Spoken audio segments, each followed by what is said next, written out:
Matagal ko lang gustong gawin to sa bike pero hindi natin ginawa ng mga nakaraan kasi gusto ko malinis lang yung build natin dahil ito nga lang yung bike natin. At dumating na nga yung pagkakataon, i-sticker bomb natin yung single speed natin. Dahil meron na tayong isang bike pa. Bali magiging lifestyle na lang talaga tong single speed natin / fixed gear. So yun na nga, paminsan-minsan magpi-fixed gear tayo kapag may gusto tayong puntahan na mga meet up, eyeball.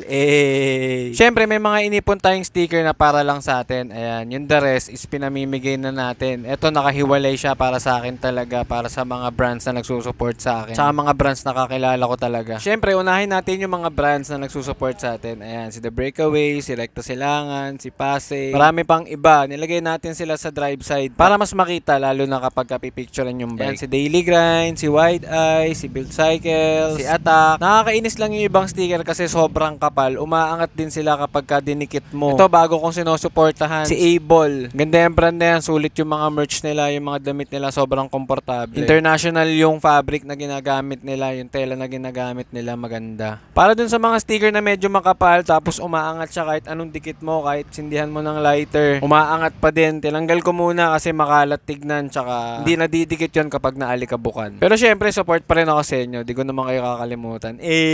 May advice din pala ako para dun sa ibang content creator sa cycling na nagsisimula pa lang at nagsisimula na silang makatanggap ng sponsor sa mga brands. Guys, ibalik nyo yung suporta. Bumili din kayo ng item nila. Huwag puro intay sa bigay nila. And then kapag binigyan kayo ng item, i-review nyo, gawan nyo ng video. Maging honest kayo dun sa review. Maging honest din kayo sa kanila. Sabihin nyo yung feedback nyo, yung rate nyo, yung review nyo dun sa item, kamusta ba. Importante sa kanila yun para mas ma-improve pa nila yung brands nila at saka yung mga item nila. Yun lang. Salamat!